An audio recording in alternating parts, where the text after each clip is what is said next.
Pierre, enchanté, ravi, à des moments, il paraît que rien ne se fait sans qu'on soit prédestiné. Il paraît. J'étais là, je reviens, je te salue. Je suis ravi, Pierre, parce qu'en fait, on va aborder un très vieux métier, qui est celui finalement de se connecter, de travailler ce que j'appelle moi avec les énergies. Chacun y mettra en tout cas le mot ou les termes Ouais. qu'il souhaite. Mais il est vrai que certains ont des facultés à se connecter à des ressources, à des sources, à des énergies. C'est ton cas, Pierre? Oui, Ouais. alors c'est mon cas et je pense que c'est le cas de tout le monde. Ah oui, Je simplement suis plus pas ou moins de révélé, ceux- quoi. Voilà, je suis pas de ceux qui pensent que c'est un don. Je pense qu'on en a tous la capacité et j'aime bien prendre la comparaison avec le fait de faire la cuisine ou de jouer d'un instrument de musique. Pour moi, tout le monde peut le faire et tout le monde n'en fait pas son métier, tout le monde ne le fait pas forcément bien, tout le monde n'a pas besoin de travailler, mais je pense qu'on a tous cette intuition et cette capacité à capter des informations qui viennent d'à côté. Alors il y a quand même un apprentissage, il y a une démarche, je dirais, Il y a du travail, oui. il y a du Il y a travail. du travail. Il y a un travail en amont parce que faut-il se connecter, il y a un travail en aval parce que faut-il aussi savoir le dire. On peut effectivement posséder une information qui peut être difficile à exprimer ou douloureuse, pas forcément. Pas forcément, moi je suis assez cool là-dessus parce que de toute façon je reçois que des informations bienveillantes. Bon, Quand c'est des informations d'un défunt qui est en colère ou qui a des choses à régler ou un pardon à demander, je le transmets parce que moi je considère que mon métier c'est un métier de perroquet. Donc, Pierre, tu mets tout de suite l'accent où on allait y arriver tout à l'heure. C'est vrai que des fois on peut être chahuté dans notre quotidien, enfant, adolescent, adulte, vieillissant aussi, et pour Mhm. autant les causes ne sont pas liées, je dirais, qu'à des problèmes, je dirais, de muscles ou de sang, pour faire court. Ouais. C'est des problèmes d'énergie. Cette notion de défunt, on peut les avoir autour de nous sans qu'on en ait demandé l'autorisation pour autant. Moi je dis toujours que c'est pas les défunts qui sont autour de nous, c'est plutôt nous qui sommes parmi les défunts. D'accord, ils vivent autour de nous, Oui. ces âmes-là. Ils sont, Ouais. en fait, quand j'ai commencé la médiumnité, après le décès de mon papa, le message qui m'est revenu le plus souvent, c'est de me dire transmets qu'on est toujours vivant et qu'on est toujours présent. C'était vraiment les deux mots les plus importants, vivant et présent. Et moi, j'aurais même rajouté bienveillant parce que, en fait, ils sont là la plupart du temps juste pour faire des coucous et juste pour transmettre un peu. Pour autant, ils vont posséder ce qui est éphémère pour nous, c'est le temps. On voit bien que dès que le temps est lié à la matière, donc est lié au corps, lorsqu'on l'abandonne, quand l'âme sort de ce corps, en tout cas, l'intemporalité est là. Il y a une connexion là aussi, justement, dans cette notion de temps dans laquelle tu es, et ces contacts qui, eux, sont finalement des énergies.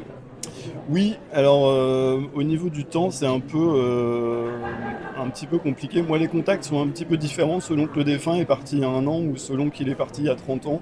En tout cas, dans la teneur de ce qu'ils ont à transmettre, c'est différent. Quand ils sont partis récemment, on va plus avoir des messages matériels où ils vont reparler beaucoup de leur vie, de ce qu'ils ont à transmettre, etc.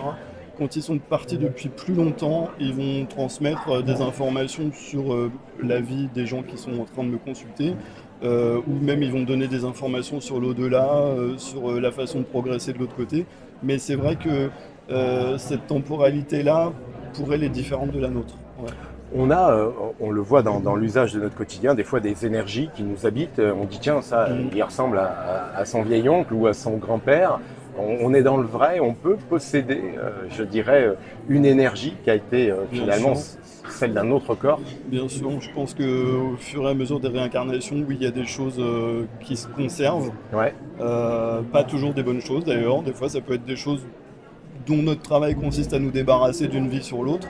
Mais oui, oui, il y a des. Moi, je dis toujours qu'on a un sac à dos. J'en viens à ça, Pierre, parce que justement, si on veut venir te consulter, on se sent chahuté, positivement ou négativement, hein, parce que là aussi, c'est qu'un problème de perception et d'acceptation.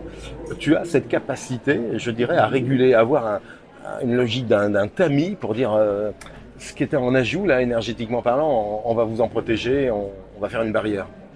Non, Non. moi je laisse venir les énergies comme elles sont. Pour moi, c'est toujours bienveillant. Ouais. Donc, Ouais, c'est mais tout- quand on est possédé par un défunt, enfin, quand je dis possédé, le verbe est fort. Ouais. Mais habité, animé, Alors, animé par un défunt, j'ai jamais eu le cas de figure encore. d'accord, ouais. J'ai eu le cas de figure de contact avec des défunts qui sont en colère, qui n'ont D'accord. pas réglé des problèmes de violence même, ou des problèmes de comportement, mais néanmoins, la barrière est naturelle parce que c'est leur vécu, c'est ce qu'ils ont ramené de l'autre côté et c'est leur bout de la ficelle. Ouais. J'ai envie de dire. Donc, Ouais. Dans tes actions, tu l'évoques parce que on voit bien cette communication des fins, ce lien qu'on peut avoir avec soi multiplié, pluriel, vais-je dire. C'est exactement. aussi l'art de la guidance parce qu'on dit souvent qu'on est prédestiné. Voilà, Oui. tu l'évoquais, on peut être cuisinier parce qu'on en a acquis les techniques, mais on a finalement des fois un sens marqué à être musicien ou dessinateur pour ce qui est des arts en tout cas. C'est pas innocent ça, il y a vraiment un destin qui nous est donné comme une feuille de route. Je pense qu'on le choisit On le avant de choisit, s'incarner. on le construit. Je pense que d'incarnation en incarnation, on apprend tout ce qu'on peut apprendre, quel que soit le métier, quel que soit le domaine technique. Et d'une vie sur l'autre, eh ben, on vient. Alors pour moi, la vie est séparée en deux. Grosso modo, jusqu'à 40 ans, on va avoir une vie matérielle où on va apprendre un métier, on va fonder une famille, on On va thésaurise s'installer. quoi. Ouais. Exactement. Ouais. Et puis cette partie-là change de vie en vie. Donc peut-être qu'une fois on va être médecin, la vie d'après on sera boulanger. Et je pense que de vie en vie, on a ces connaissances techniques et théoriques qui s'imprègnent en nous en définitive d'une vie sur l'autre. On l'entend ici et là sur des chemins spirituels, comme quoi nos corps ne seraient que véhicules Oui. pour ces énergies qui finalement expérimentent la Terre. Exactement. Ouais. Je suis de ceux qui croient que la conscience n'est pas le produit du cerveau et que le corps s'éteint, mais notre personnalité continue d'exister et continue à avoir ses souvenirs, sa personnalité, etc. J'allais dire, comme un champignon, certainement, tu vas voir où je veux en venir. Ce corps fabrique finalement l'ego. C'est ça, nous sommes d'abord un ego et l'âme est finalement supérieure à nous, mais elle s'empare un peu de l'ego. C'est toujours ça, ce combat qu'on a intérieur entre Exactement. cette poussée de l'ego que je nommais champignon et finalement cette énergie, cette lumière qui est celle de l'esprit. Tout à fait. Le jeu, c'est de garder l'équilibre entre les deux. Il faut, voilà, c'est ça Exactement. qu'il faut. Exactement. Pas toujours simple. Pas toujours simple, mais la vie nous rappelle facilement que quand on bascule d'un côté ou de l'autre, moi j'ai toujours de toute façon, le côté spirituel et le côté matériel coexistent. Et quand on est dans l'excès d'un côté ou de l'autre, c'est là qu'on perd notre équilibre et c'est là qu'on perd notre enracinement. Les deux doivent cohabiter. Je comprends Pierre. Justement, souvent on vient consulter, toi en particulier, tes confrères, consoeurs en général, parce que, allez, ici-bas, des problèmes d'argent où on en veut plus, des problèmes de cœur parce qu'on en a pas assez, on en veut plus, des problèmes de santé parce que on n'est pas né avec un même capital au départ où on a moins fait attention, je dirais, à son corps. C'est ça qui préoccupe les mortels. On n'est pas plutôt sur une démarche plus spirituelle, plus... C'est assez amusant parce que alors j'ai les deux types de profils. Et quand c'est des questions plus matérielles ou quand c'est des consultants qui vont prendre un rendez-vous pour une question très matérielle, type le travail ou les amours, etc., j'ai appris avec l'expérience que souvent c'est un prétexte, même non conscient. On va venir voir un médium ou un voyant pour une question précise. Et en définitive, la consultation va toujours finir par dévier sur les choses importantes et sur les choses un peu plus profondes de la vie. Mais souvent, l'aspect matériel va être un peu la porte d'entrée de la consultation pour pouvoir gratter après d'autres choses derrière. Ouais, on le voit souvent, il y a du déni, du non-dit ou finalement du caché quand il est finalement encore plus conscient. C'est important, on a du mal justement des fois à mettre des mots, à mettre finalement même des sens, pourquoi pas des valeurs. Consulter un médium, c'est justement s'enrichir d'un miroir. Tu as un peu cette fonction miroir, dis-moi si je suis le meilleur. Moi j'ai l'habitude de dire que mon métier c'est de pointer quelque chose du doigt dans la vie de la personne qui vient me consulter. Pas forcément d'apporter les solutions, puisque moi c'est pas mon chemin de vie et c'est pas ma vie et je suis pas là pour dire aux gens ce qu'ils ont à faire clairement, mais pointer quelque chose du doigt dans l'air en disant attention parce que là il y a ci ou il y a ça, et ça permet au moins d'élargir le débat et de commencer une réflexion. Et j'aime à dire qu'on n'a pas besoin d'être parfait, on n'a pas besoin de se corriger dès demain, ça peut prendre 5 ans, 10 ans, 15 ans, l'important c'est qu'à la fin de notre vie on se dise c'est bon, j'ai fait ce qu'il fallait faire. Bon, on le voit pratiquer, je dirais, cette science malgré tout, j'aime bien quand même ce terme-là. On joue avec des énergies, quand je dis jouer, c'est travailler bien évidemment. Pour autant, on voit des fois des poids énergétiques. Tu arrives à te protéger, à créer des barrières parce qu'on vient avec nos valises. C'est pas le tout d'être finalement Exactement. qu'un dépôt des âmes en Exactement. peine. Alors moi j'ai pris l'habitude de me protéger, Ouais. mais j'ai aussi appris à mes dépens que c'est important de le faire, puisqu'en effet, ça m'est déjà arrivé, oui, de récolter les énergies d'une personne qui était venue me consulter, qui avait des énergies très lourdes, et de me les trimballer pendant une bonne Ouais. semaine derrière. Tu procures quoi? De- Tu as des rituels, sans rentrer dans un détail, je dirais, secret, non? Juste je demande. Tu demandes C'est finalement quoi? À des anges? Tu as autour de toi à mes guides, beaucoup à des mes guides? guides, et puis à un dieu qui pour moi est pas forcément religieux, qui est plus une énergie créatrice ou une intelligence supérieure créatrice. Et je demande cette protection-là, oui. Il y avait un philosophe, Spinoza, qui disait que Dieu est nature, tu es de cette Je branche. pense, je Oui. pense que quelle que soit la forme qu'on peut donner à Dieu, moi je lui donne pas forcément une forme religieuse, mais quand bien même, C'est une interprétation par la religion. exactement, La gnose est là, en exactement, tout cas, pour être une voie exactement. plus expérimentale. Quand on vient te voir, Pierre, tu me l'évoquais, toi, il n'y a pas de carte, il n'y a pas de boule, il y a Non, j'ai pris l'habitude de au canaliser naturel. directement. Oui, Ouais. parce que j'essaye d'éviter d'interpréter. Moi, mon métier de médium, c'est aussi de faire la part des choses entre ce qui vient de moi et de mon interprétation et ce qui me vient d'à côté. Et je veux interpréter le moins possible et pouvoir donner les informations qui viennent sans les transformer et sans les modifier pour qu'elles puissent être transmises de la manière dont elles doivent être transmises. Bon, si tu es OK, on va se prêter à une expérience.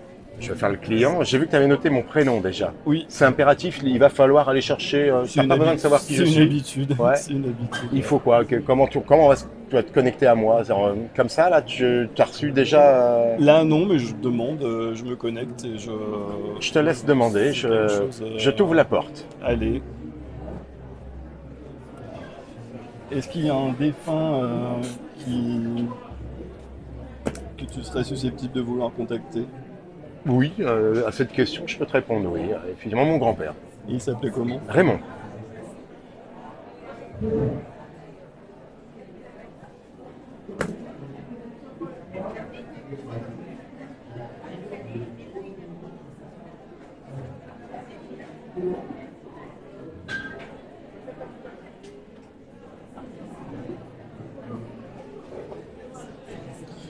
Il me donne l'impression d'avoir une personnalité assez... le mot qui me viendrait, c'est rigolarde, un peu joviale.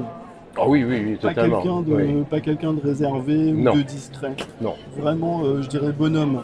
Un homme de bistrot, vais-je dire. Voilà, bah, c'est vraiment la personnalité que je ressens.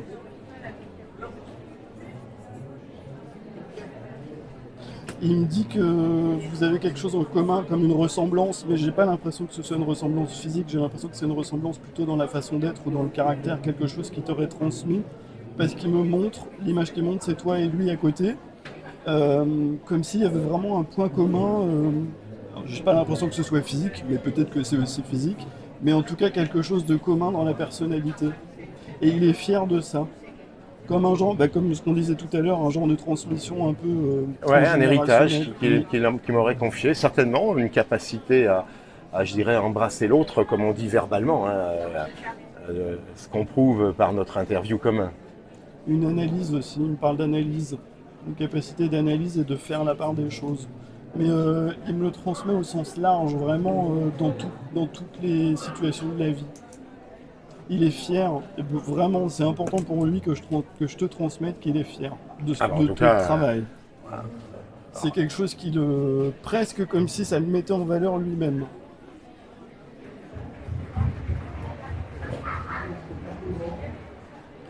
Il dit que ça n'a pas toujours été facile, mais que le résultat est là. Et il parle beaucoup du résultat, et je pense que il se focalise sur ton travail beaucoup. C'est vraiment quelque chose dont il a conscience que tu as construit quelque chose à ce niveau-là.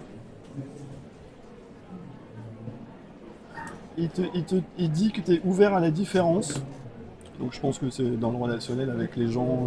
Mais il dit ouvert à la différence. Il n'y a pas de fermeture culturelle ou d'a priori sur les gens. Il dit vraiment, il met l'accent sur cette ouverture.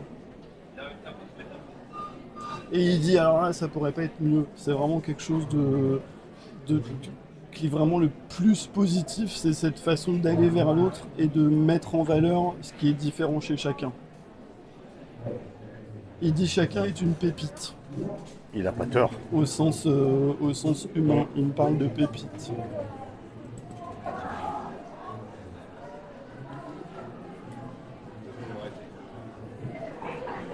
Il est vraiment lumineux.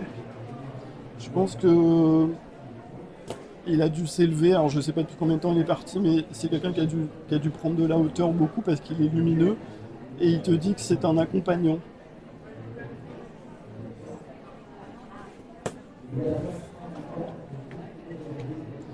Il me parle d'un cadre. Alors je ne sais pas si c'est un cadre de vie ou un cadre photo. Moi j'entends juste le mot cadre.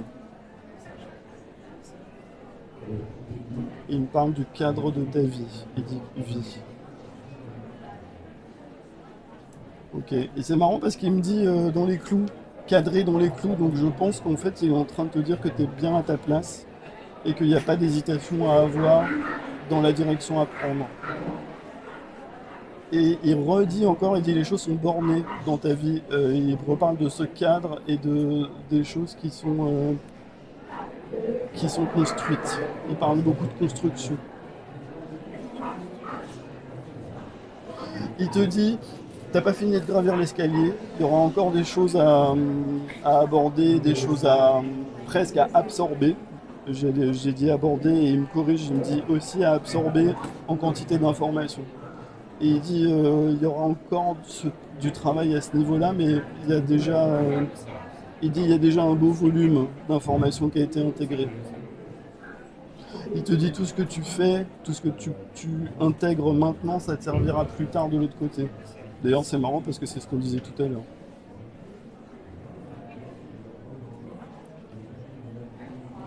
Il dit je t'ai connu minot. Vous étiez proches parce que il te met en avant comme vraiment quelqu'un d'important.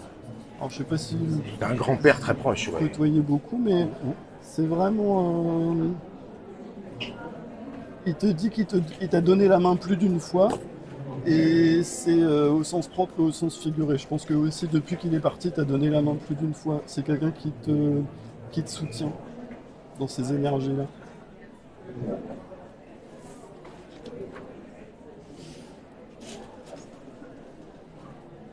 Il redit encore fier. Vraiment, c'est un message important qu'il a à faire passer. Il aime ta stabilité. Alors, c'est vraiment, c'est marrant qu'il dise ça parce qu'il aime ta stabilité intellectuelle. Alors, je pense qu'il veut dire que tu pars pas dans tous les sens. Eh ben, écoute, Ouais. Pierre, justement, on t'a vu là, tu regardais l'absolu, vais-je dire. Tu reçois dans ce film, merci en tout cas pour ce contact familial à plus d'un titre. On voit, c'est impressionnant quand même parce que sans être dans un détail précis, on est quand même dans de l'information personnelle. C'est ça, le lien qu'on va donner, c'est ça, c'est pour terminer ce regard avec les défunts. On a souvent un ange, on a des fois traversé, quelque chose nous a retenu parce qu'il y avait un bus ou une voiture. Exactement. Et on se dit c'est marrant, c'est de l'ordre même pas de l'inconscient du divin. C'est ça aussi le rôle qu'ont ces défunts ou ces anges gardiens. Il y a une cohabitation de toutes ces énergies finalement, qu'ils soient anges gardiens ou défunts. Exactement. Alors souvent on a l'habitude de dire qu'ils n'interviennent pas dans nos vies, mais je pense que dans les moments importants, ou vraiment quand on est sur le point de basculer, si vraiment tout va mal, là je pense qu'ils peuvent quand même nous faire un coucou et nous mettre une petite barrière. Merci Pierre en tout cas de t'être prêté à cette interview. plaisir. On se dit à bientôt et Ben, puis ça marche. en tout cas t'embrasses Raymond. Eh ben tu peux le faire toi-même. Pas de Je le fais. problème.